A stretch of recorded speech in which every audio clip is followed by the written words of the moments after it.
In the vast expanse of the Galactic Coalition, where 1,000 alien species have learned to coexist under carefully negotiated treaties, there exists one universal truth that every civilization accepts without question. Humans are weak. They have no natural armor like the Krillian bone plates. They lack the telepathic abilities of the Zephyrians. Their technology pales in comparison to the advanced civilizations that have mastered space travel for millennia before Earth even developed fire.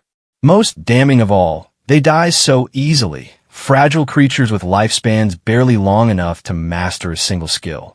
But the galaxy is about to learn something that humanity has kept hidden in their genetic code for millions of years. When you corner a human, when you push them beyond their breaking point, when you force them to choose between surrender and survival, they become something else entirely. They become hunters. And Marcus Chun, a simple cargo hauler from the Outer Rim colonies, is about to remind the galaxy why humans once ruled their homeworld not through strength, but through an unrelenting refusal to stay down when the universe tries to break them. The cargo hold of the wandering star smelled like synthetic lubricants and recycled air, with just a hint of the exotic spices Marcus Chun had been hauling from the Meridian colonies to the trading hub at Nexus Station. The ship wasn't much to look at, a battered old freight runner that had seen better decades. But she was reliable, and more importantly, she was paid for. In a galaxy where most humans scraped by on the charity of more advanced species, owning your own ship was something approaching a miracle. Marcus wiped the sweat from his forehead as he secured the last of the cargo containers. At 32, he was already showing the wear that came with life on the Outer Rim. His dark hair was streaked with premature gray, and his hands bore the calluses and scars of someone who fixed his own equipment because hiring alien mechanics cost more than he made in a month. The Coalition's humanitarian aid program was supposed to help displaced humans find work, but the reality was that most species saw them as barely competent enough to handle basic labor. The communication console chirped, interrupting his thoughts. Marcus made his way to the cockpit, stepping over a loose floor panel he'd been meaning to fix for months. The view screen flickered to life, revealing the blue-scaled face of traffic controller HFY, a Quirian whose gills fluttered with what Marcus had learned to recognize as impatience. Human vessel Wandering Star, you are cleared for departure from Meridian Station. Your flight path to Nexus Station has been filed. Estimated travel time, 14 standard days. Acknowledged control. Thanks for the smooth processing. Marcus kept his voice neutral and professional. Getting on the wrong side of traffic controllers was a good way to find yourself stuck in lengthy safety inspections that could cost weeks of delays. Human Chun. HFY's tone carried the faint condescension that seemed to be universal among Coalition species when addressing humans. You are advised to maintain standard shipping lanes. The Outer Rim has seen increased pirate activity, and your species is particularly vulnerable to such threats. Marcus's jaw tightened, but he managed to keep his expression neutral. Understood, Control. I'll stick to the main routes. The communication ended, and Marcus began the departure sequence. As the Wandering Star pulled away from the station, he caught sight of his reflection in the view screen. Average height, lean build, brown eyes that had seen too much of the galaxy's casual cruelty toward his kind. Nothing about him suggested he was anything more than another struggling human trying to make a living in a universe that barely tolerated his existence. The first few days of the journey passed without incident. Marcus fell into his usual routine, checking systems, monitoring the cargo, and try to stretch his food supplies. Human food was expensive this far from Earth's colonies, and the synthetic substitutes most aliens ate tasted like cardboard with a hint of machine oil. On the fourth day, everything changed. Marcus was in the cargo hold, running a routine check on the environmental seals, when the ship's proximity alarms began screaming. He rushed to the cockpit, his heart already racing. The scanner display showed 3 ships moving to intercept his position, ships that definitely weren't Coalition patrol vessels. Well, damn, he muttered, his fingers flying over the control panels. The ships were moving fast, too fast for his heavily loaded cargo hauler to outrun. And their energy signatures were all wrong for legitimate traffic. Pirates. The communication system crackled to life, and a harsh voice filled the cockpit. The universal translator processed the alien language, rendering it in flat, mechanical English. Human cargo vessel, shut down your engines and prepare to be boarded. Comply immediately or be destroyed. Marcus stared at the approaching ships on his scanner. Each one was easily twice the size of his freighter, bristling with weapons that could vaporize the wandering star in seconds. Standard procedure for human cargo runners was simple. Comply, hand over the cargo, and hope the pirates were in a good enough mood to leave you with your ship and your life. But Marcus had spent 8 years building his small shipping business. The cargo in his hold represented 3 months of careful negotiations and every credit he could scrape together. Losing it would mean starting over with nothing, assuming he survived it all. His hand hovered over the engine controls. The smart thing, the sensible thing, would be to shut down and hope for the best. That's what any reasonable person would do when faced with impossible odds. Instead, Marcus pushed the engines to maximum power and dove toward the nearby asteroid field. Human vessel, you have made a critical error. Stand down immediately or face termination. The first energy bolts lit up space around the wandering star. Marcus threw the ship into a steep turn, using every trick he'd learned in 8 years of flying through the galaxy's more dangerous regions. The asteroids ahead looked like a maze of death, but they also represented his only chance. Come on, girl, he whispered to his ship. Show me what you've got. The wandering star plunged into the asteroid field, with 3 heavily armed pirate vessels in pursuit. Marcus's hands moved across the controls with practiced precision, weaving between chunks of rock, some as large as small moons. The cargo made his ship sluggish, but it also gave him mass, and mass could be momentum if you knew how to use it. Behind him, the pirates were finding the asteroid field more challenging than expected. These were raiders, used to intimidating merchant vessels in open space, not threading through narrow channels between spinning rocks. One of them clipped an asteroid and spun away, its pilot fighting to regain control. But the other 2 were still coming, and they were adapting fast. Energy bolts lit up the space around Marcus's ship. One grazed the port engine, sending sparks through the cockpit. Warning lights flashed, and the ship's computer began reciting a litany of system failures in its maddeningly calm voice. Structural integrity at 87%. Port engine operating at 62% efficiency.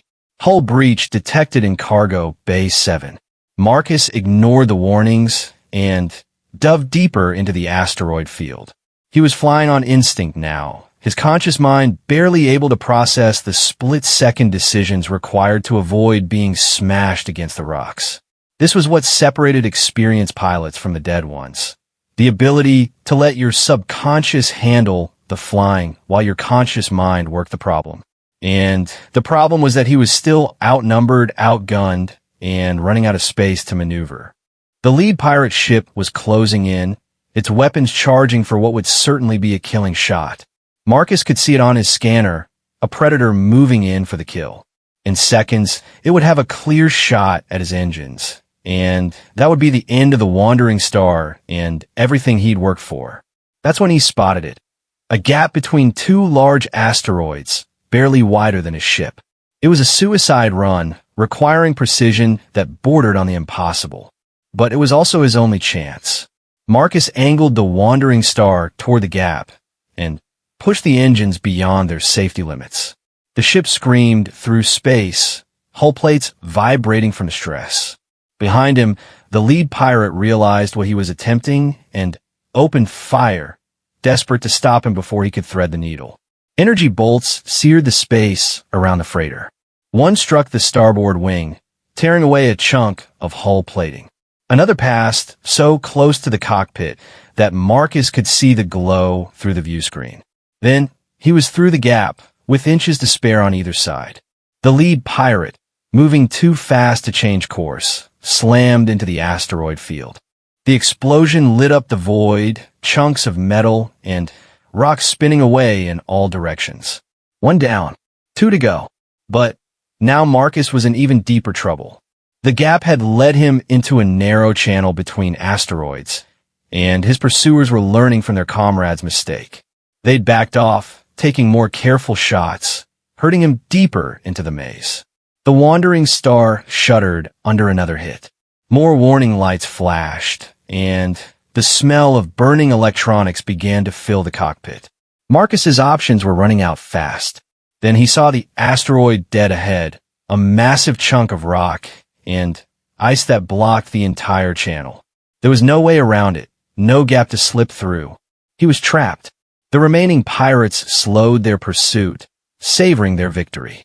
Their weapons charged up for the final blow, energy signatures building to levels that would turn the wandering star into component atoms. Marcus looked at the massive asteroid ahead, then at his scanner readings. His mind raced through calculations, physics lessons from his academy days, and half-remembered stories his grandfather had told him about the old wars back on Earth. Sometimes, when you can't go around an obstacle, you have to go through it. He killed the ship's engines and activated the emergency thrusters, spinning the wandering star around to face his pursuers. The pirates hesitated, confused by this apparent surrender. That moment of hesitation was all Marcus needed. He triggered every explosive charge in his cargo hold simultaneously. The containers he'd been carrying weren't just filled with exotic spices. 3 of them contained mining charges, controlled explosives used for asteroid processing. In the confined space of the cargo hold, with the ship's hull channeling the blast, they created a directed explosion that turned the wandering star into a guided missile. The shockwave from the explosion hurled the crippled freighter directly at the massive asteroid. But Marcus had calculated the angle perfectly. Instead of a head-on collision, the ship struck a glancing blow that used the asteroid's mass to redirect its momentum, slingshotting around the rock and back toward the pirates. The first pirate ship, caught completely off guard by this impossible maneuver, took the full impact of the careening freighter.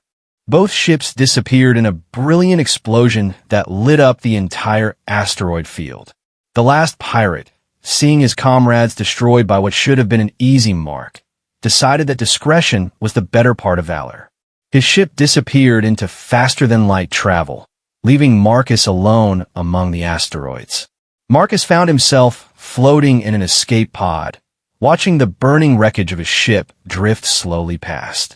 The wandering star was gone, along with his cargo and his livelihood. He should have been devastated.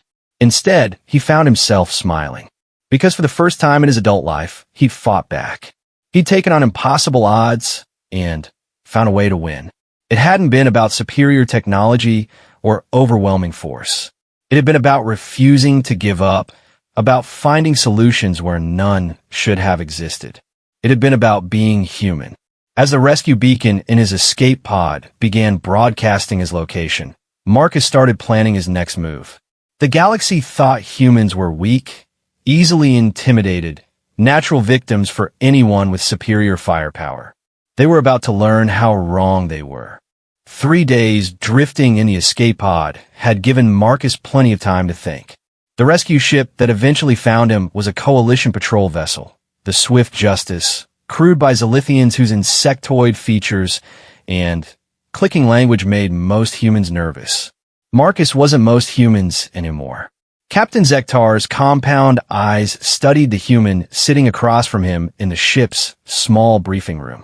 The Zilithian's mandibles clicked thoughtfully as he reviewed the sensor records from the asteroid field. Your story is unusual, human chun. Our scans detected significant explosive residue and debris from at least 3 vessels. You claim to have destroyed 2 pirate ships with a civilian cargo hauler. I got lucky, Marcus replied, keeping his voice steady. They underestimated what a desperate pilot might try. Lucky, Zektar repeated, his translator rendering the word with obvious skepticism. Our analysis suggests the explosions were precisely timed and positioned to maximize damage while allowing your escape pod to reach minimum safe distance. This level of precision requires considerable tactical knowledge. Marcus shrugged. I used to be military before I started hauling cargo. This was technically true, though Marcus had served only 2 years in the Coalition Defense Force before being quietly transferred to logistics. His commanding officers had found his creative interpretations of standard procedures troublesome. What they called insubordination, Marcus had called thinking outside the box. Zektar's mandibles clicked again. The pirates you destroyed were part of the Crimson Talon Syndicate. They have been raiding shipping lanes in this sector for months. The Coalition has struggled to apprehend them due to their superior ships and weapons. The captain leaned forward slightly. What you accomplished should have been impossible. Should have been, Marcus agreed. But it wasn't. 3 hours later, Marcus found himself on Nexus Station, standing in the unemployment line with 200 other humans. The Coalition's relief coordinator, a condescending Vorthan named Blix, barely looked up from his datapad as Marcus approached. Marcus Chun, formerly of the merchant vessel Wandering Star. Total loss of ship and cargo. No insurance coverage. Blix's tentacles twitched in what might have been amusement. I can offer you a position in the recycling centers on Titan Minor. The work is dangerous, but it's suitable for your species' limited capabilities. I'm not interested in recycling work. Blix finally looked up, his 4 eyes showing mild surprise. You are in no position to be selective, human Chun. Your ship is destroyed, your livelihood eliminated. The Coalition offers this work out of charitable obligation to your species. Marcus leaned forward, placing his hands flat on the desk. I destroyed 2 heavily armed pirate vessels using a cargo hauler and some mining charges.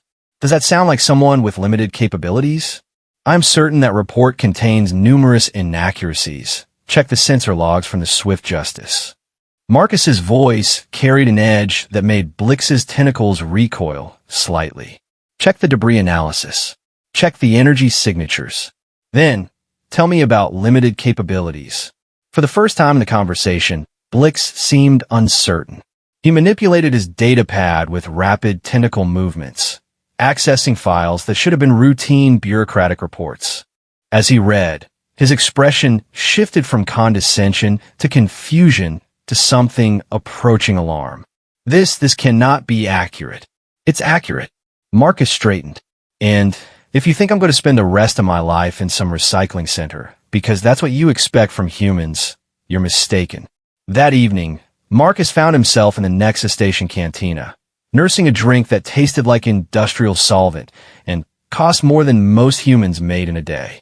The cantina catered to the station's diverse alien population, with sections designed for different atmospheric and gravitational preferences. The human section was tucked away in a corner, poorly lit and badly ventilated. Marcus was reading employment postings on a battered datapad when someone slid into the seat across from him. He looked up to see a woman about his age, with short blonde hair and scars on her hands that spoke of technical work. She wore the jumpsuit of a ship's engineer, though the patches and repairs suggested she was between positions. You're the guy who took out the Crimson Talon Raiders, she said without preamble. I am Sarah Voss. I heard about what you did. News travels fast. When someone does something impossible, it gets talked about. Sarah gestured to the bartender for a drink, especially when that someone is human. You got half the station's security forces scratching their heads, trying to figure out how you pulled it off. Marcus studied her face. You don't seem surprised. That's because I know something about humans that most of the galaxy hasn't figured out yet. Sarah's drink arrived, and she took a sip before continuing. I was on Kepler 442b during the Harvester invasion 5 years ago. You hear about that? Marcus nodded. The Harvester invasion had been one of the Coalition's greatest military disasters. An unknown alien species had swept through the outer colonies, overwhelming defense forces with superior technology and tactical coordination. Official reports claimed the invasion was stopped by Coalition reinforcements, but rumors suggested otherwise. Official story says Coalition forces drove them back, Sarah continued. But I was there. I saw what really happened. She leaned forward, lowering her voice. It was the human colonists. When the coalition military retreated, when every other species evacuated or surrendered, the humans stayed. They fought with farm equipment and improvised weapons. They turned their own colony into a death trap. She paused, staring into her drink. The harvesters were used to overwhelming technological superiority. They weren't prepared for enemies who refused to follow the rules of civilized warfare. Humans who booby-trapped their own homes and used their children as spotters for sniper nests, who poisoned their own water supplies and fought from the sewers. The harvesters withdrew, Marcus said quietly. The harvesters ran. After conquering 14 star systems in 3 months, they encountered one human colony and decided the entire sector wasn't worth the cost. Sarah met his eyes. That's what you did with those pirates. You didn't fight them like they expected to be fought. Marcus considered this. So what are you suggesting? I'm suggesting that maybe it's time humans stopped accepting what the galaxy thinks we're good for. Sarah pulled out a datapad and slid it across the table. There's work out there for people who think differently. Dangerous work that the major species won't touch because it requires creative problem solving. The datapad displayed a job posting that made Marcus raise an eyebrow. Corporate security? You want me to become a mercenary? I want you to become what you already are. Someone who doesn't accept impossible odds. Sarah stood, leaving the datapad on the table. Think about it. The galaxy needs people who can do impossible things. It just doesn't know it yet. After Sarah left, Marcus spent an hour reading through the job posting. Meridian Corporate Solutions was looking for independent contractors to handle complex security situations in the Outer Rim territories. The pay was substantial, but the posting was deliberately vague about specific duties. Marcus recognized the type of work being offered. The coalition maintained order in the core systems through established military and police forces, but the Outer Rim was different. Out there, corporate interests competed for resources using methods that wouldn't be acceptable in civilized space. They needed people who could operate outside the normal rules, who could solve problems that couldn't be solved through conventional means. They needed hunters. The next morning, Marcus found himself in a high-security office complex on the station's corporate level. The receptionist was a galactic standard AI, its holographic form perfectly polite and utterly without personality. It directed him to a conference room where 3 figures waited around a metal table. The first was clearly the person in charge, a Zentoran whose blue skin and silver hair spoke of high social rank within her species' rigid hierarchy. Her bio-augmented eyes studied Marcus with calculating intelligence. I'm Director Kalen. These are my associates, Dr. Thexpor and Security Chief Rex. Dr. Thexpor was a Vorthan, like the bureaucrat Marcus had dealt with the day before, but this one carried himself with the confidence of someone who'd seen actual conflict.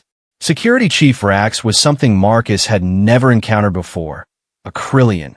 One of the galaxy's most naturally aggressive species, with bone plates covering his skull and arms like natural armor. Mr. Chun, Director Kalen began, we have reviewed the reports of your encounter with the Crimson Talon Raiders. Your tactical innovation was impressive. It was survival. Yes, precisely. Kalen's augmented eyes whirred slightly as they focused on him. We represent corporate interests that occasionally require unconventional solutions to complex problems. The Outer Rim territories present unique challenges that cannot always be addressed through standard legal or military channels. Dr. Thexpor leaned forward. Your species has a reputation for adaptability. We believe this reputation may be undervalued by current galactic society. Marcus glanced at Security Chief Rex, who had remained silent. The Krillian was studying him with the intensity of a predator evaluating potential prey or potential competition. What kind of unconventional solutions are we talking about? Marcus asked. Director Kalen manipulated a holographic display that materialized above the table. It showed a star map of the Outer Rim, with several systems highlighted in red. Pirate organizations have become increasingly bold in their attacks on corporate shipping. They possess superior firepower and operate from hidden bases that our conventional security forces cannot locate or assault effectively. The Crimson Talon Syndicate was one of 7 major pirate organizations operating in this sector, Dr. Thexpor added. With their elimination, the remaining groups have become more aggressive, seeking to claim their territory. We require someone who can operate independently, who can address these threats using methods that our regular security forces cannot employ. Kalen's gaze fixed on Marcus. Someone who understands that sometimes the only way to stop a hunter is to become a better hunter. Marcus considered the offer. It was dangerous work, the kind that could get him killed in a dozen different ways. But it was also work that would let him use skills he'd forgotten he possessed, skills that the galaxy had convinced him were worthless. What's the compensation? Substantial. Performance-based, with significant bonuses for successful mission completion. Kalen gestured, and new figures appeared on the holographic display. Plus full medical coverage, equipment allowance, and ship replacement guarantee. The numbers were impressive. More than impressive, they were life-changing. With that kind of money, Marcus could afford his own ship, his own crew, his own operation. He could stop being just another struggling human and become something the galaxy would have to respect. There is one condition. Security Chief Rax spoke for the first time, his voice a low growl. You will not be working alone. Each mission team includes a Krillian warrior to ensure appropriate force application and tactical coordination. Marcus looked at the bone-plated alien. You don't trust me to handle things on my own? I trust you to be innovative. I do not trust you to survive without proper support. Vrax's mandibles clicked in what might have been amusement. Humans are clever, but clever means nothing if you are dead. Director Kalen intervened smoothly. Chief Rax will serve as your partner for initial missions. His experience with Outer Rim operations will complement your unique problem-solving abilities. Marcus thought about Sarah's words from the night before. About humans who refuse to accept impossible odds. About fighting in ways the enemy didn't expect. About becoming hunters instead of prey. When do we start? The corporate assault ship Retribution was everything the Wandering Star had not been. Sleek, fast, and bristling with enough firepower to reduce a small moon to rubble. Marcus ran his hand along the pilot's console, marveling at the responsiveness of the controls. After years of coaxing performance from aging cargo haulers, flying a military-grade vessel felt like riding lightning. Stop fondling the ship and focus on the mission briefing, Security Chief Vrax growled from the co-pilot's seat. The Krillian's bone plates scraped against the chair's metal framework as he shifted to face the main display. Dr. Thexpor's image flickered to life via quantum communicator, his tentacles weaving complex patterns as he manipulated data streams. Your target is the Void Serpents, a pirate organization operating from a mobile base somewhere in the Helix Nebula. They have attacked 17 corporate convoys in the past 2 months, always striking and vanishing before coalition forces can respond. Marcus studied the tactical display that materialized before them. Red dots marked the locations of pirate attacks, forming a rough pattern around the nebula's outer edge. They're using the nebula's electromagnetic interference to mask their base's location. Standard sensors would be useless in there. Precisely why conventional military operations have failed, Dr. Thexpor confirmed.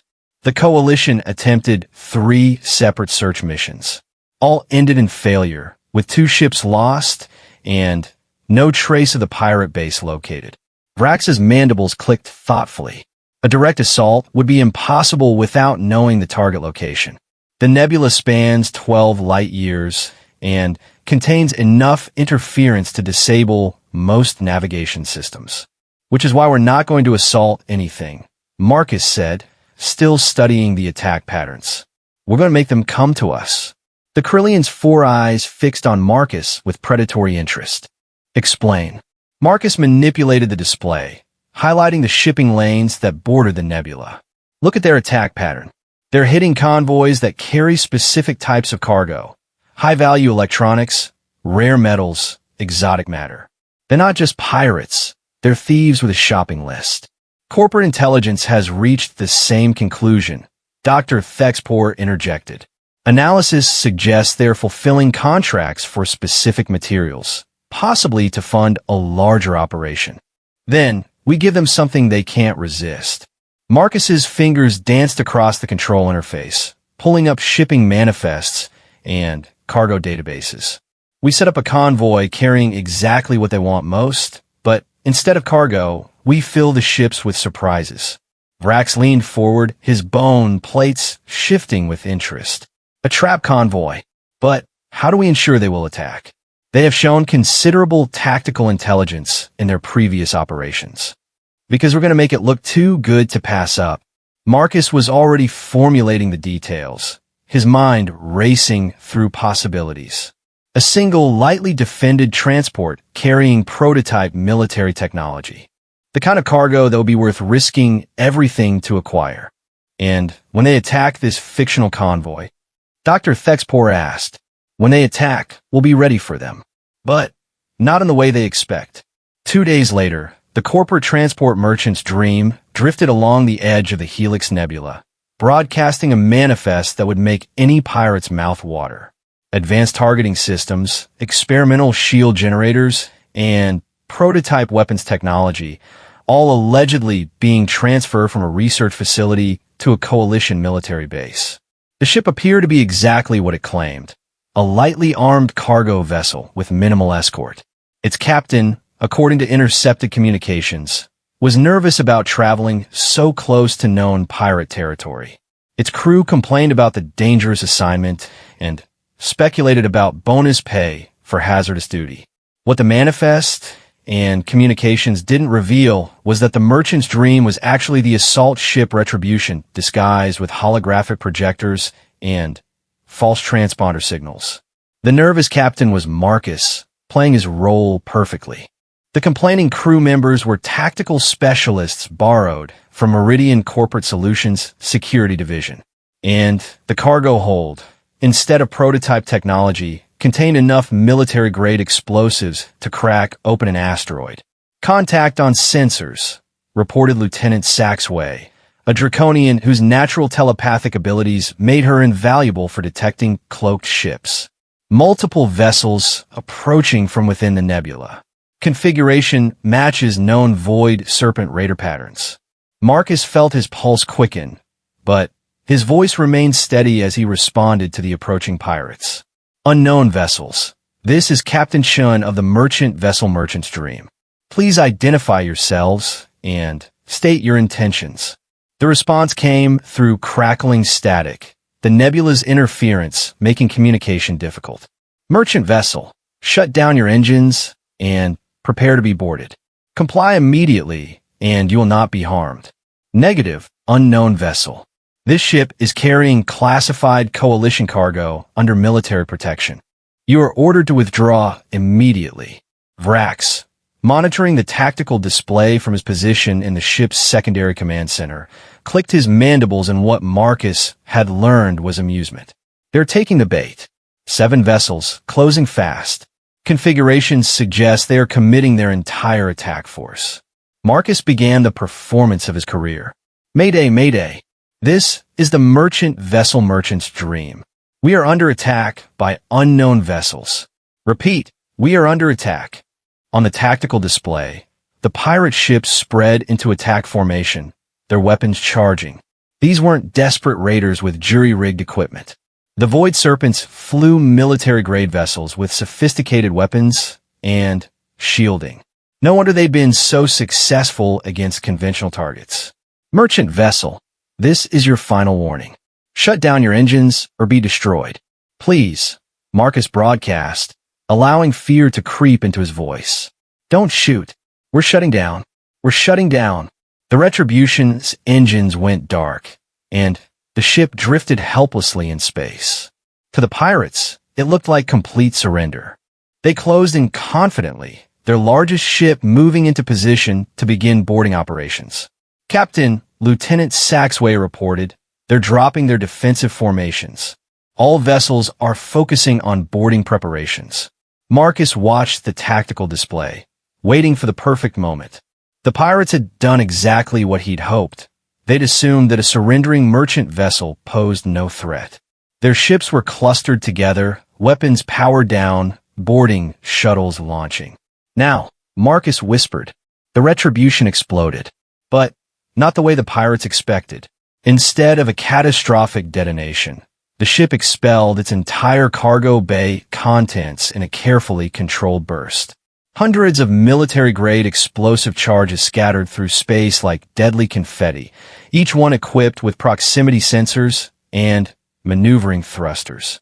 The pirates had perhaps 30 seconds to realize what had happened before the charges began detonating. Marcus had turned his ship into a massive fragmentation weapon, and the pirate fleet was caught in the center of the blast radius. Explosions blossomed throughout their formation, each charge targeting the most vulnerable points on the enemy vessels. Engines, weapon systems, life support. Everything that kept the ship functional became a priority target. 2 of the pirate vessels were destroyed outright, their hulls cracked open by multiple simultaneous impacts. 3 more were crippled, their engines dead and weapons offline. The remaining 2, including the command ship, were damaged but still functional. Phase 2, Marcus announced calmly, as the Retribution's holographic disguise dropped away, revealing its true military configuration.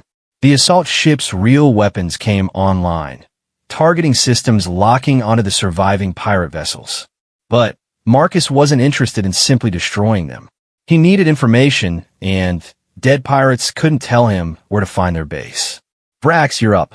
The Krillian's portion of the mission began with a predatory smile that showed too many teeth.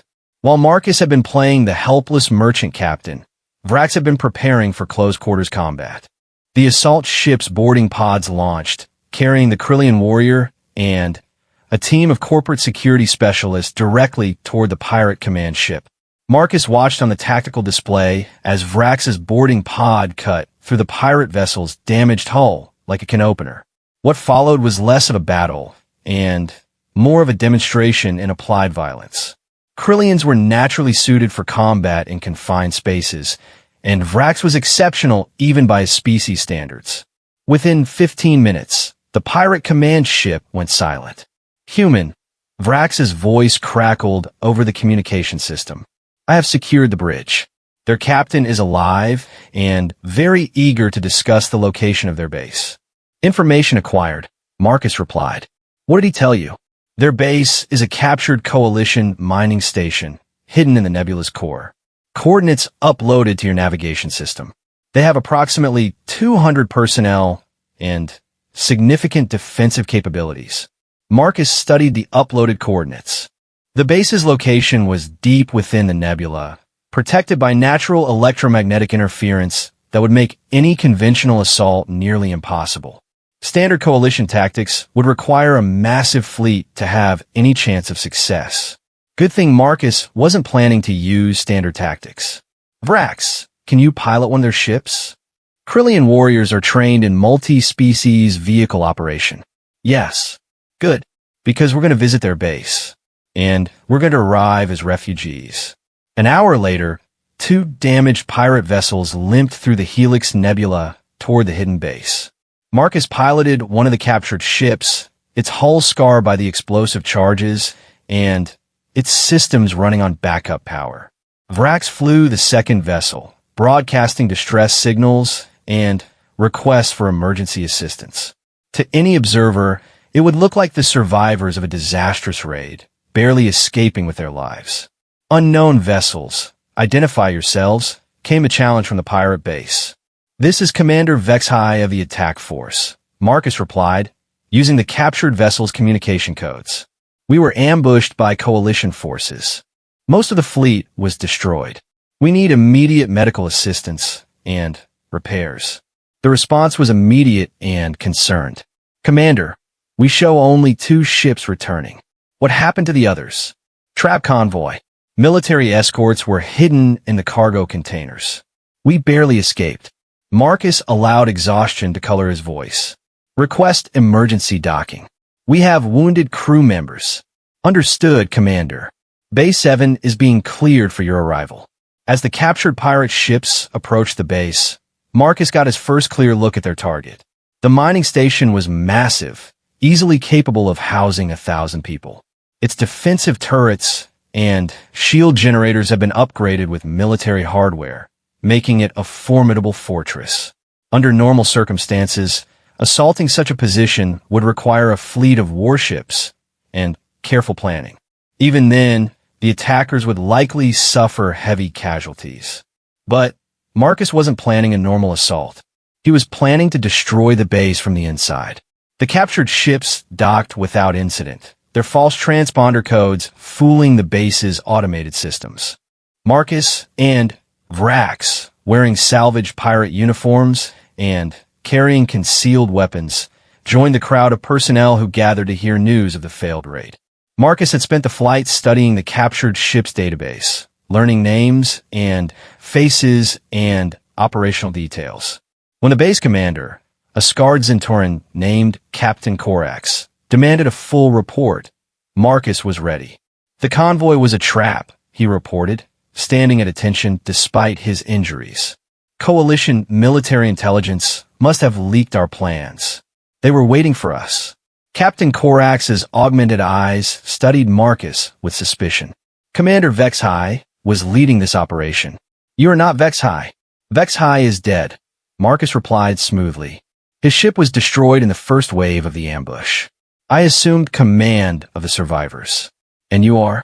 Lieutenant Shun, 3rd Assault Squadron. Marcus had found the name in the ship's crew manifest, belonging to a human recruit who had joined the pirates only weeks before. I managed to get 2 ships clear of the attack zone, but we lost everything else. The base commander continued to study him, but Marcus could see the calculation in his eyes. Pirate organizations were always recruiting new members, especially humans who were considered expendable. A human who had shown initiative and survival skills during a disaster would be valuable. Very well, Lieutenant Shun. Report to Medical Bay 3 for treatment. We will debrief all survivors once you have recovered. Marcus nodded and moved away, Vrax following at a respectful distance. They had successfully infiltrated the base, but now came the hard part. They needed to disable the station's defenses and find a way to signal the retribution for pickup, all while maintaining their cover as traumatized pirates. As they walked through the station's corridors, Marcus began mentally cataloging defensive positions, personnel numbers, and critical systems. The base was well organized and heavily defended, but it had one crucial weakness. Its commanders assumed that anyone who made it this far was already on their side. They were about to learn how wrong that assumption could be. The medical bay aboard the pirate station was a study in organized chaos. Injured crew members from various raids lay on bio beds, while overworked medical staff moved between them with practiced efficiency. Marcus let a Vorthan medic examine his deliberately inflicted minor injuries while he observed the base's internal operations. You're lucky to be alive, the medic said, running a diagnostic scanner over Marcus's ribs. Lost 7 ships to 1 merchant convoy? That's either the worst luck in the galaxy or someone sold you out. Felt like both, Marcus replied, wincing appropriately as the medic probed a bruised area. Have you seen anything like it before? Military-grade explosives disguised as cargo containers. The medic's tentacles twisted in what Marcus recognized as nervousness. I've heard rumors. Coalition intelligence has been getting more creative lately. Word is they're bringing in specialists, people who think outside normal military doctrine. Specialists like who? Humans, mostly. The medic lowered his voice. You didn't hear this from me, but there's talk that your species is being used for Black Ops work. The kind of missions where conventional tactics don't apply. Marcus filed this information away. If the Coalition was already employing humans for unconventional warfare, it suggested that other people were reaching the same conclusions he had about his species' hidden potential. There, the medic concluded. Superficial bruising and minor radiation exposure. Nothing that won't heal in a few days. Report to Captain Corax for reassignment. Marcus made his way through the station's corridors, mapping the layout in his mind. The base was built into a hollowed-out asteroid, with multiple levels connected by transport tubes and emergency ladders. The power core was deep in the station's center, protected by blast doors and automated defenses. The docking bays were clustered around the outer shell, with a command center positioned to oversee all traffic. It was a well-designed fortress, but like all fortresses, it had weaknesses. Marcus just needed to find them. He located Vrax in the station's cantina, where the Krillian was entertaining a group of pirates with exaggerated stories of their narrow escape. Marcus paused to listen, impressed by his partner's acting ability. The Coalition ship came out of nowhere. Vrax growled, his bone plates clicking for emphasis. Weapons charging, engines at full power. I barely had time to get our shields up before they opened fire. How did you escape? Asked a Draconian pirate, her scaled features showing genuine interest. Human ingenuity, Vrax replied, gesturing toward Marcus. Lieutenant Chun here suggested we use the nebula's interference to mask our escape vector. Risky as hell, but it worked. The gathered pirates looked at Marcus with something approaching respect. In their experience, humans were usually the first to panic during combat. One who could think tactically under pressure was a valuable commodity. Chun, right? The Draconian extended a clawed hand. I'm Commander HFY. I run security for this sector. Captain Korax wants to see you in his office. Marcus shook her hand, noting the strength in her grip. Any idea what he wants to discuss? Probably a new assignment. We lost a lot of good people today, and experienced crew members are hard to replace. HFY's expression grew serious. Word of advice, Korax doesn't like humans who think they're cleverer than they are. Show respect, answer his questions directly, and don't try to impress him with tactical theories. 20 minutes later, Marcus stood at attention in Captain Korax's office, a spartanly furnished space that overlooked the main docking bay. The Zentoran commander studied him from behind a metal desk, his augmented eyes whirring softly as they adjusted focus. Lieutenant Chun, I've reviewed the sensor logs from your escape. Impressive work, using the nebula's electromagnetic interference to confuse the Coalition ship's targeting systems. Thank you, sir. I was fortunate to remember my navigation training. Fortune favors the prepared mind. Korax manipulated his desk interface, bringing up a holographic display of local star systems. I'm promoting you to squad leader and assigning you to a special operation. We've received intelligence about a Coalition supply convoy passing through the Kepler system in 3 days. High-value medical supplies and technical equipment. Marcus studied the displayed route, noting the convoy's planned stops and escort strength. Looks like a standard medical transport run. Minimal military escort, civilian crew. Should be straightforward. That's what concerns me. Korax's augmented eyes focused intently on Marcus. After today's disaster, I'm suspicious of anything that looks straightforward. I want you to conduct advanced reconnaissance and ensure this isn't another trap. Understood, sir. What's my team composition?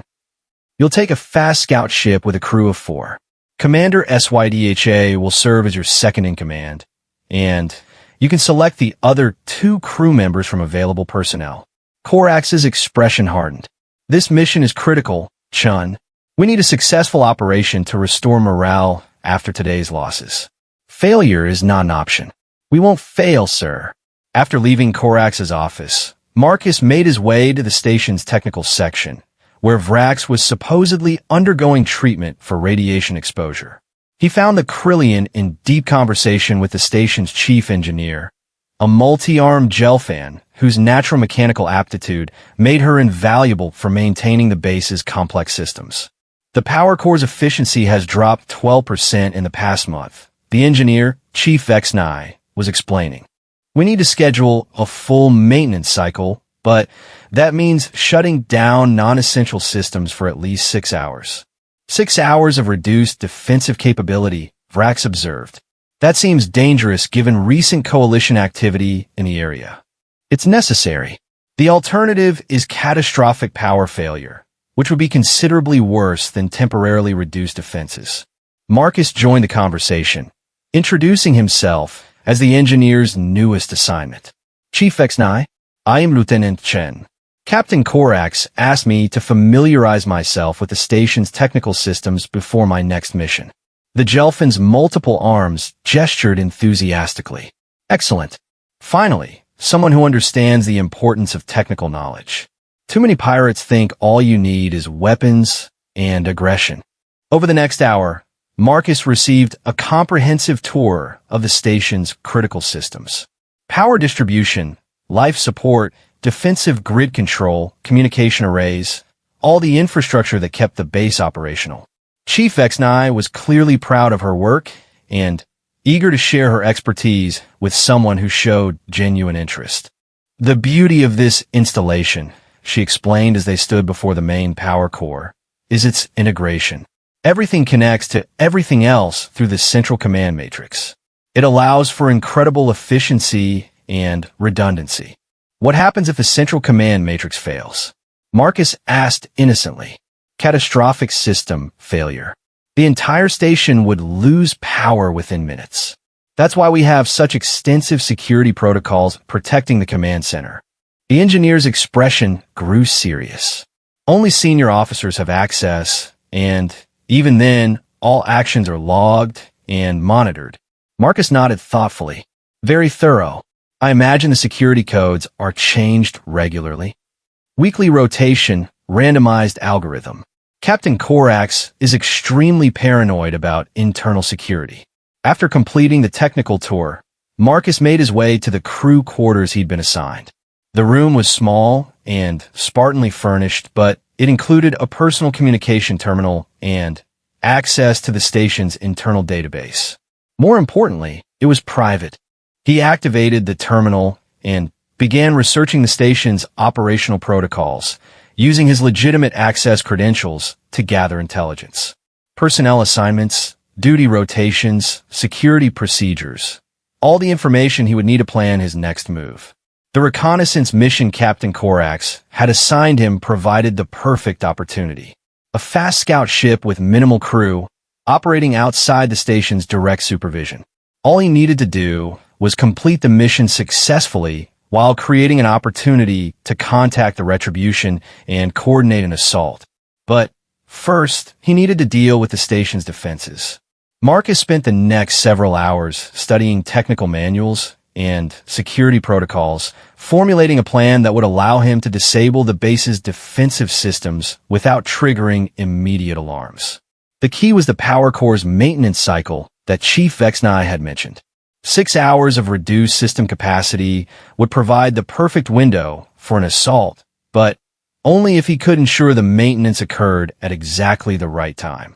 That evening, Marcus made his way to the station's recreation area, where off-duty personnel gathered to relax and socialize. He found Commander SYTHA at a gaming table, engaged in a complex strategy game with 3 other officers. Chun, perfect timing. We need a 4th player for the next round. Marcus joined the game, which involved tactical simulation and resource management. As they played, he carefully steered the conversation toward operational planning and logistics. I've been thinking about our reconnaissance mission, he said, making a move that sacrificed short-term advantage for long-term positioning. The timing seems unusual. 3 days puts us right in the middle of the station's scheduled maintenance cycle. SYDHA's scaled features showed surprise. How did you know about the maintenance schedule? That's classified technical information. Chief Vexnai mentioned it during my orientation. She seemed concerned about the timing conflict. It's not ideal, another officer admitted. Reduced defensive capability during an active operation. But the power core maintenance can't be delayed any longer. What if we could adjust the maintenance schedule? Marcus suggested. Push it back a few days, complete our mission, then handle the technical work when we're not operationally committed? Impossible, si t'as replied. The maintenance cycle is controlled by automated systems. Once it's initiated, it can't be postponed without direct authorization from Captain Corax. And he would never authorize a delay, the 3rd officer added. He's more concerned about power failure than temporary defensive reduction. Marcus nodded, filing this information away.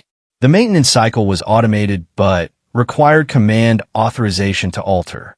That suggested a vulnerability he could exploit if he could gain access to the appropriate systems. The game continued for another hour, with Marcus gradually losing while learning valuable details about the station's operational procedures. When it ended, he excused himself and returned to his quarters, claiming fatigue from the day's medical treatments. Alone in his room, Marcus activated the communication terminal and began composing what appeared to be a routine technical inquiry to Chief Vexnai. Buried within the message's metadata, however, was a coded signal that would allow the Retribution to locate the station once he transmitted it. But sending the signal too early would risk exposure. He needed to wait until the perfect moment, when the station's defenses were down and his escape route was secured. The next morning brought news that changed everything. Marcus was in the cantina, eating synthetic protein and planning his day, when emergency alarms began sounding throughout the station. Captain Corax's voice echoed through the public address system, his tone carrying urgency and barely contained anger. All personnel report to duty stations immediately. We have detected coalition forces approaching our position. This is not a drill. The cantina erupted in controlled chaos as pirates rushed to their assignments. Marcus found Vrax in the crowd and moved close enough to speak without being overheard. This wasn't part of the plan, the Krillian growled. How did coalition forces locate the base? Marcus's mind raced through possibilities. Either someone talked, or they followed our signal somehow. Either way, we need to adapt. Report to the command center. Commander Swite EHA called out, approaching them through the crowd. All squad leaders are needed for defensive coordination. Marcus and Vrax followed her through corridors filled with running pirates. The command center was a hive of activity, with officers coordinating defensive systems and tracking the approaching coalition fleet. Captain Corax stood at the center of it all, his augmented eyes processing multiple data streams simultaneously. Report, he snapped as Marcus approached. 6 coalition vessels, moving in standard attack formation. They'll reach weapons range in approximately 40 minutes. The tactical officer, a nervous Vorthan, manipulated holographic displays showing the approaching fleet. Defensive systems are online and ready. How did they find us? Corax demanded, his gaze sweeping across the assembled officers. This base's location has been secure for 2 years. Marcus stepped forward. Sir, permission to speak? Go ahead, Chun. The coalition ship that ambushed our convoy yesterday. It's possible they detected our escape route despite the nebula interference. If they analyzed our engine signatures and extrapolated our destination, they could have tracked us home, Corax finished. Possible, but it would require exceptional tactical intelligence. The coalition has been employing specialists recently, Marcus continued. Personnel with unconventional tactical training. It's possible we're facing opponents who don't follow standard military doctrine. Corax's expression darkened. If true, that means our defensive preparations may be inadequate. Standard pirate fortification assumes conventional assault tactics. What are your orders, sir? The Zentoran captain studied the tactical display, his augmented eyes calculating odds and possibilities. We fight. This base represents 2 years of investment and strategic positioning. Abandoning it would cripple our operations throughout this sector. And if the coalition forces prove to be more capable than anticipated, then we make them pay such a price for victory that they'll think twice about future operations against us. Corax turned to face his assembled officers. All personnel to battle stations. Prepare for full defensive engagement. As the command center cleared, Marcus caught Vrax's eye and nodded slightly. The approaching coalition fleet wasn't part of their original plan, but it might provide an even better opportunity than they had hoped. Because while Captain Corax was preparing to fight a defensive battle against superior forces, Marcus was preparing to ensure that the station's defenses would fail at exactly the right moment. The hunters were about to become the hunted, but they didn't know it yet. The approaching coalition fleet consisted of 6 ships, 3 heavy cruisers, 2 destroyers, and a command vessel that Marcus didn't recognize from standard military configurations. As he watched the tactical display in the pirate station's command center, he began to understand why the fleet had been able to track them through the nebula. That's not a standard coalition formation, he observed to Commander HFY HFY, who stood beside him monitoring defensive preparations. No, it isn't, she agreed, her scaled features showing concern. They're moving too confidently for ships operating in heavy electromagnetic interference. Either they have exceptional navigation systems, or they know exactly where they're going. Marcus finished. Someone told them where to find us. Captain Corax overheard their conversation and turned from his position at the central command console. Are you suggesting we have a traitor aboard this station? I'm suggesting that 6 coalition warships don't just stumble across a hidden base in the middle of an electromagnetic nebula, Marcus replied carefully. They either tracked us here, which should have been impossible given the interference, or they received intelligence from another source. The Zentoran captain's augmented eyes whirred as they processed this possibility. If there is a traitor, they would have access to our communication systems and operational schedules. They could be transmitting our defensive positions in real time. Shall I initiate internal security protocols?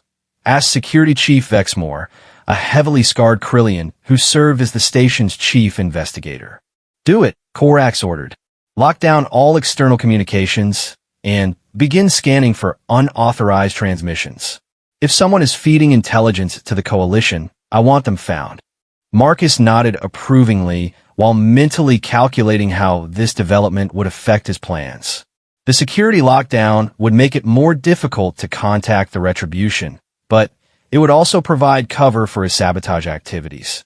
In the confusion of battle preparations and internal investigations, his movements would attract less attention. Sir, the tactical officer announced, coalition ships are entering weapons range. They're spreading into attack formation. On the main display, the enemy vessels moved with precision that spoke of experienced commanders and coordinated planning. The 3 heavy cruisers positioned themselves to provide overlapping fields of fire, while the destroyers moved to flank the asteroid base. The command ship hung back, clearly directing the assault. All defensive batteries stand by, Corax commanded. Wait for them to commit to their attack run before opening fire. Marcus watched the unfolding battle with professional interest. The coalition forces were following sound military doctrine. Establish fire superiority, eliminate defensive positions, then close for the final assault. It was textbook strategy that would normally succeed against a fixed fortification. But the pirate base wasn't a normal target. Built into an asteroid and protected by the nebula's natural interference, it possessed advantages that conventional tactics couldn't easily overcome. The coalition ships would have to come close to be effective, which would expose them to the station's heavy weapons. First wave incoming, the tactical officer reported. They're launching assault shuttles. Too early, Marcus observed. They're sending troops before suppressing our defensive fire. Either they're making a tactical error. The answer came as the assault shuttles suddenly changed course, diving toward the asteroid's surface at impossible angles. Marcus realized what he was seeing just as the first explosions lit up the base's outer hull. They're not assault shuttles, he said grimly. They're guided missiles. The weapons that struck the station were unlike anything in standard coalition arsenals. Instead of high-explosive warheads, they deployed some kind of electromagnetic pulse that overloaded the base's shield generators. Instead of trying to blast through the station's defenses, they were systematically disabling them. Shields are down, the tactical officer reported, his voice rising with alarm. Primary defensive grid is offline. Captain Corax's augmented eyes blazed with fury. How is that possible? Those weapons shouldn't exist. Marcus was beginning to understand what they were facing. The coalition hadn't sent a conventional fleet. They had sent specialists, equipped with experimental weapons and unconventional tactics. Someone had decided that the pirate threat required extraordinary measures. Sir, secondary defensive batteries are still operational, Commander HFY HFY reported. We can still fight back. All weapons, open fire. Orcs ordered. Target their command ship first. The station's remaining weapons lanced out through space, bright beams of energy that should have crippled the coalition vessels. But the enemy ships moved like they were dancing, avoiding the defensive fire with impossible precision. They know our firing patterns, Marcus realized. Someone did give them intelligence. They know exactly where our weapons are positioned. Internal security teams, locate that traitor. Korak snarled. I want them found and executed. As security teams spread throughout the station, Marcus made his move. Using the confusion of battle and internal investigation as cover, he made his way toward the engineering section. Chief HFY would be coordinating power distribution for the defensive systems, which meant she wouldn't be monitoring other areas of her domain. The corridor leading to the power core was deserted, all personnel having been called to battle stations or security duties. Marcus moved quickly, using access codes he had memorized during his technical orientation to bypass security checkpoints. The power core chamber was a cathedral of humming machinery, massive generators producing the energy that kept the station operational. At the chamber's center stood the main control console, protected by multiple layers of security encryption. Marcus approached the console and began entering commands, his fingers moving with practiced precision.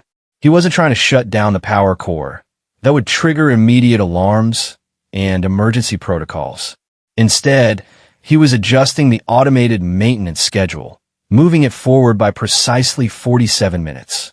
When a maintenance cycle began, the station's defensive systems would automatically reduce power to non-essential operations. For 6 hours, the base would be operating on backup systems with shields and weapons at reduced effectiveness. The coalition fleet would have exactly the window they needed to complete their assault. Marcus finished his sabotage and made his way back through the station's corridors. As he approached the command center, he encountered Vrax leading a team of security personnel on their investigation sweep. Any sign of our traitor? Marcus asked, falling in a step beside the Krillian. Nothing yet. But whoever they are, they have high-level access to operational systems. Vrax's mandibles clicked thoughtfully. The coalition ships are moving like they have real-time intelligence on our defensive positions. Keep searching. Someone that well-informed won't be easy to find. They reached the command center to find the battle intensifying.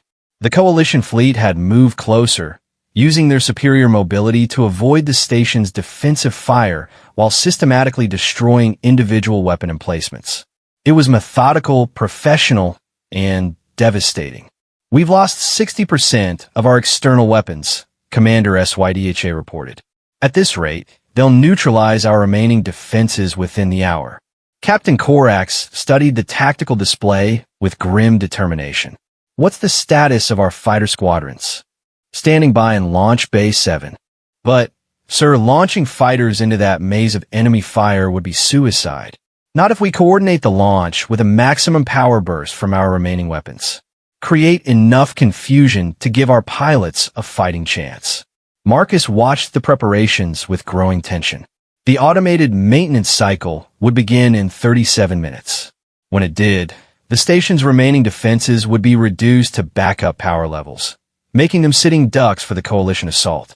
But he still needed to find a way to contact the Retribution and coordinate his extraction. With internal communications locked down, his options were limited. Sir, the tactical officer announced, we're receiving a transmission from the coalition command ship. They're requesting to speak with the station commander. Put it through, Korax ordered. The main display flickered, revealing the bridge of the coalition vessel. The figure who stepped into view made Marcus's breath catch in his throat. It was Director Kalen from Meridian Corporate Solutions. Captain Korax, the Zentoran said calmly, I am Director Kalen of Meridian Corporate Security. I believe you have something that belongs to us. Korax's augmented eyes focused intently on the display. Director Kalen, I was not aware that Meridian had military assets in this sector. We have many assets that are not widely advertised.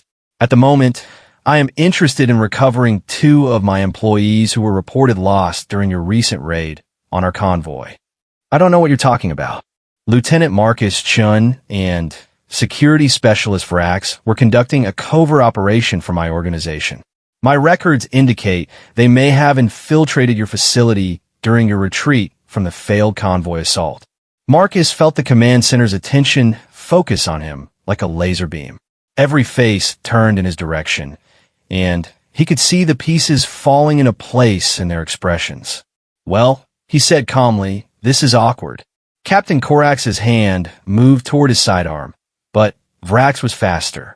The Krillian's natural combat reflexes allowed him to draw and fire before anyone else could react.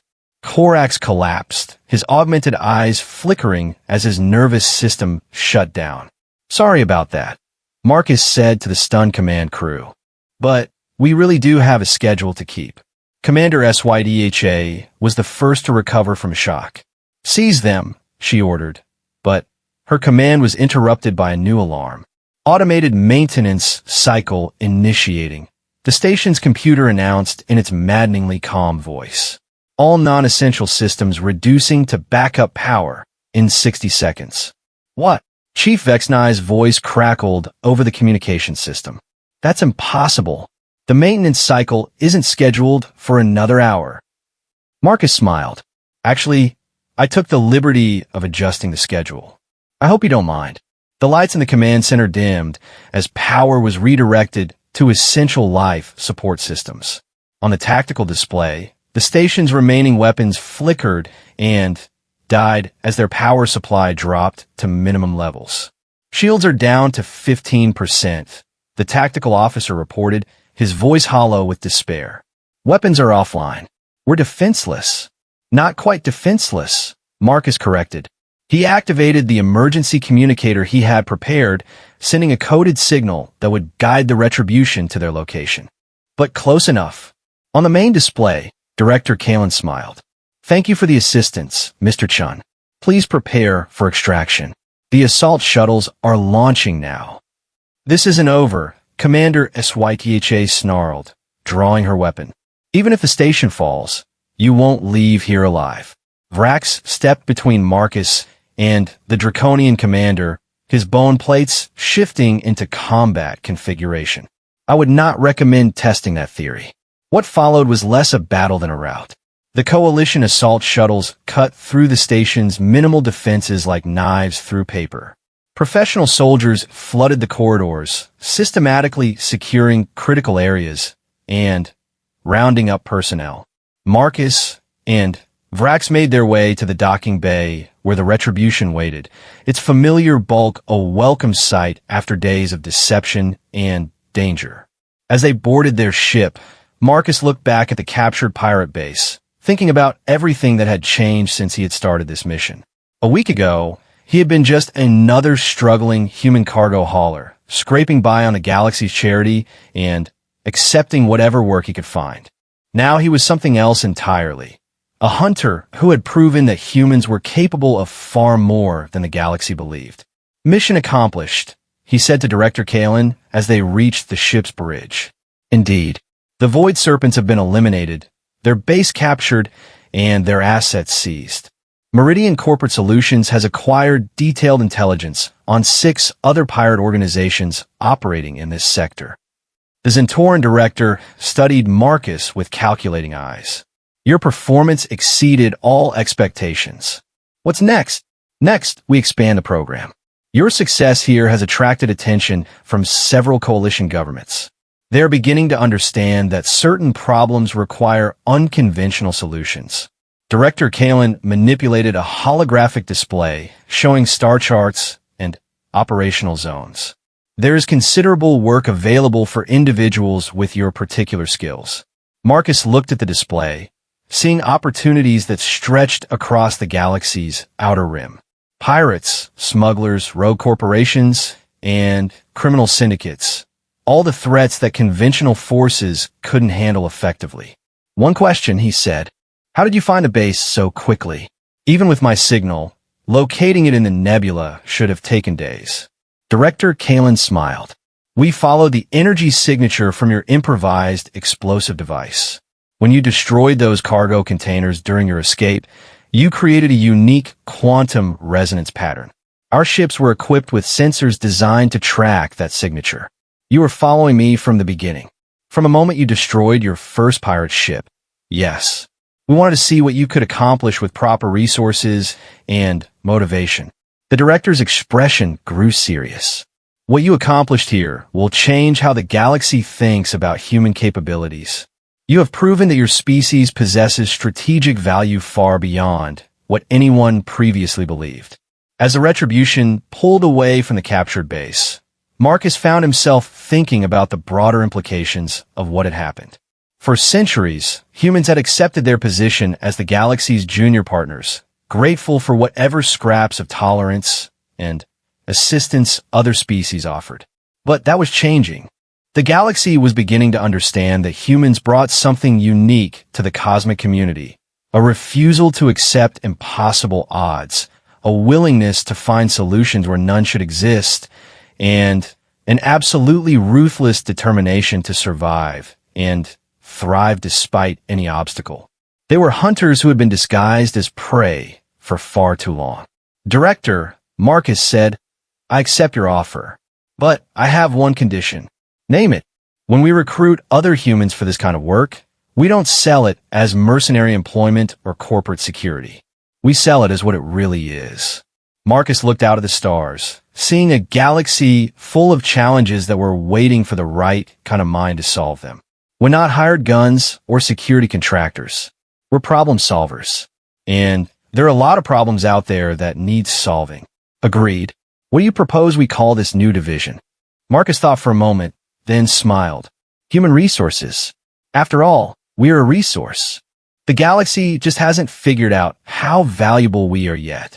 6 months later, Marcus stood on the bridge of his own ship, watching as a team of human specialists disabled a rogue AI that had been terrorizing shipping lanes for months. The solution had been elegant in its simplicity. Instead of trying to destroy the AI with superior firepower, they had convinced it to shut itself down by presenting it with a logical paradox that its programming couldn't resolve. It was exactly the kind of problem that conventional forces couldn't handle, and exactly the kind of solution that humans excelled at finding.